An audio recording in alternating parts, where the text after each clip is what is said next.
Berjumpa lagi dengan channel Bio Asik yang akan selalu memberikan manfaat, rela berbagi, ikhlas memberi, sukses bersama. Assalamualaikum warahmatullahi wabarakatuh. Anakku sekalian, kita berjumpa lagi dengan pelajaran kewirausahaan. Pada pertemuan kali ini, kita akan membahas subpokok bahasan perhitungan biaya usaha kerajinan budaya non-benda. Kita akan membahas indikator pencapaian khusus tentang 1. Analisis SWOT, 2. Komponen biaya produksi, 3. Titik impas atau break-even point, 4. Menghitung biaya produksi, 5. Perhitungan laba rugi, 6. Penentuan harga pokok penjualan. 1. Analisis SWOT.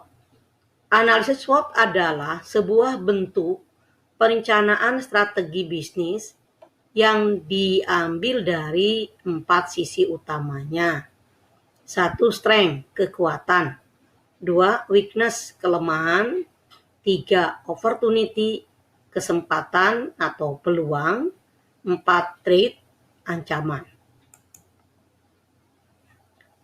Pengertian analisis SWOT. Analisis SWOT merupakan sebuah singkatan dari strength, kekuatan, weakness, kelemahan, opportunity, kesempatan atau peluang, dan threat, ancaman. Pertama kali dikenalkan oleh Albert Humphrey, seorang pimpinan proyek di Universitas Stanford.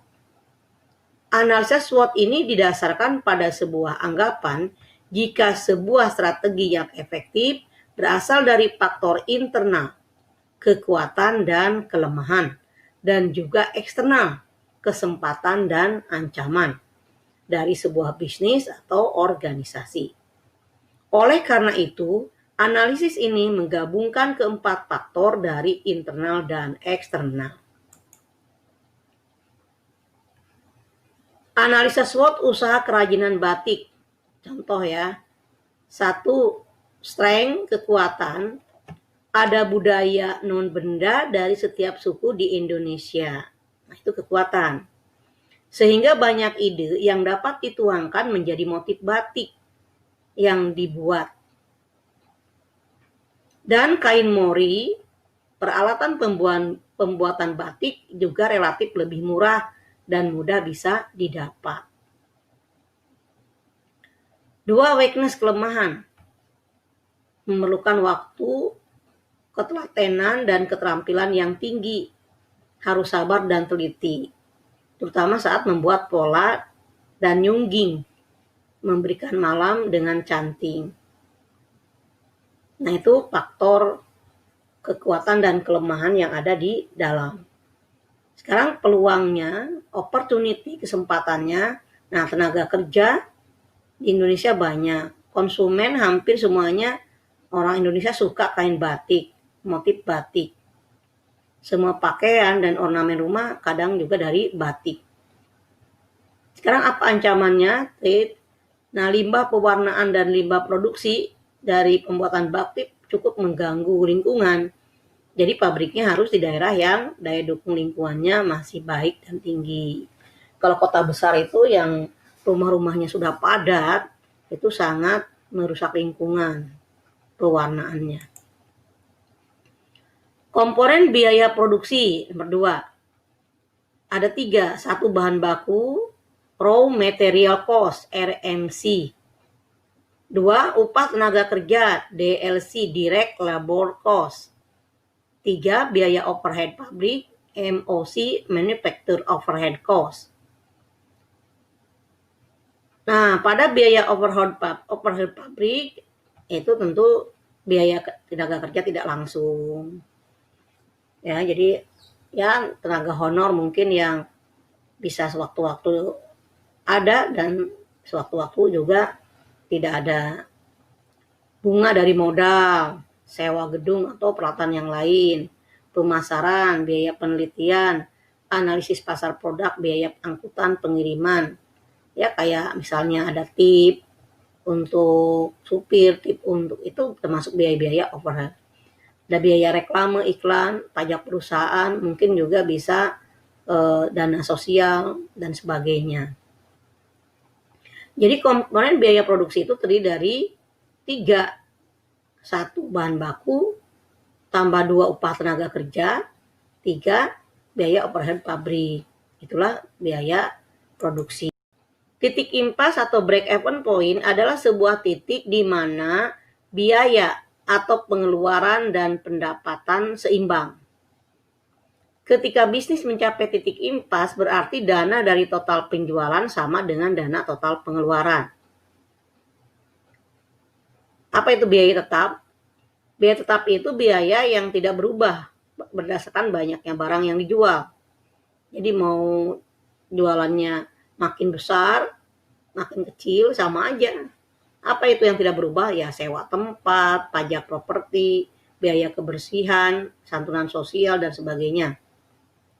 Tapi biaya variabel, biaya yang berubah seiring dengan jumlah produksi. Berubah ketika penjualan berubah, contoh biaya variabel termasuk bahan langsung, tenaga kerja, dan biaya kartu kredit. Maksudnya modal.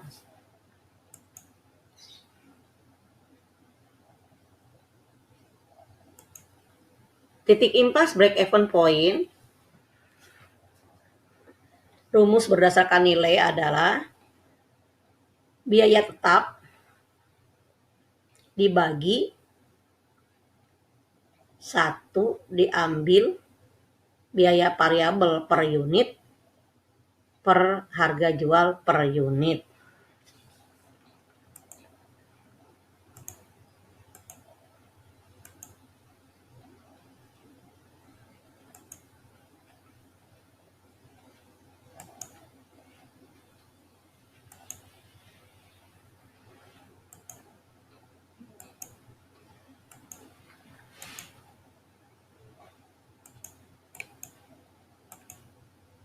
Menghitung biaya produksi.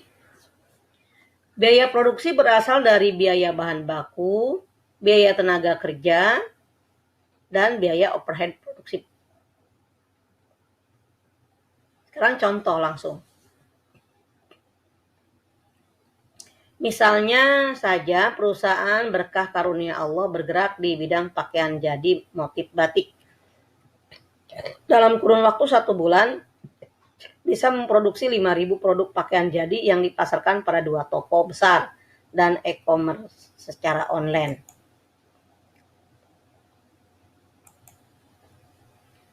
Cara perhitungan biaya untuk produksi.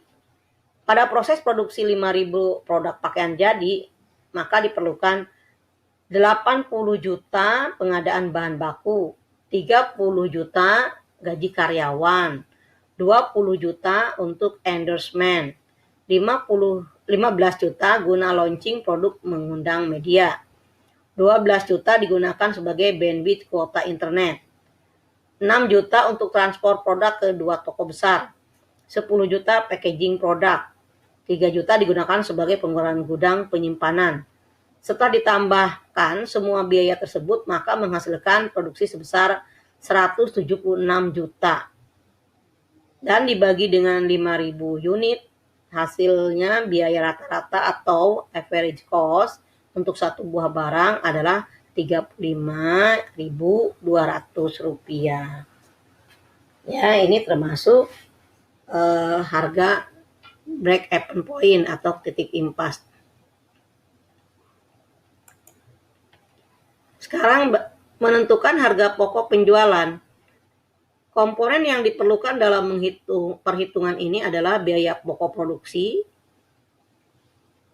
tadi yang disebut dengan break-even point ya, laba yang diinginkan, harga pokok penjualan. Jadi harga pokok penjualan itu harga jual produk atau break-even point plus laba yang diinginkan. Contoh menentukan harga penjualan. Perusahaan Berkah Karunia Allah bergerak di bidang pakaian jadi motif batik. Setelah dihitung break-even point, ketemu dengan harga 32.500 per potong pakaian. dari biaya produksi 176 juta. Keuntungan minimal yang direncanakan 30% dari modal, yaitu 30% kali 176 juta, sekitar 52 juta. Dibagi 5.000 unit pakaian, berarti kurang lebih 10.560. Jadi harga jual sepotong baju batik break even point-nya 32.500 ditambah laba yang diharapkan 10.560. Jadi 43.060. Nah, agar bisnis jualan pakaian batik ini untung, kisaran harga yang akan mendapatkan keuntungan adalah jika penjualan itu antara 43.000 sampai 50.000. Ini harga yang logis. Kalau di atas 50.000 mungkin kemahalan. Di bawah 43 ya rugi atau hanya pas-pasan saja gitu. Oke, anakku sekalian, mudah-mudahan kalian memahami pelajaran ini. Nah, inilah materi kita tentang biaya produksi dan penetapan harga pokok penjualan. Oke, anakku sekalian, jangan lupa nanti dibuka buku prakarya dan kewirausahaannya dan disimak lagi videonya. Kalau belum paham, silakan latihan menghitung biaya produksi dan biaya penjualan. Semoga kalian bisa menjalankan usaha. Kalau bisa, ya belajar untuk berusaha dengan membuat produk-produk kerajinan tangan. Oke lah, kalau begitu kita akhiri dari channel Bio Asik, rela berbagi, ikhlas memberi, sukses bersama. Wassalamualaikum warahmatullahi wabarakatuh.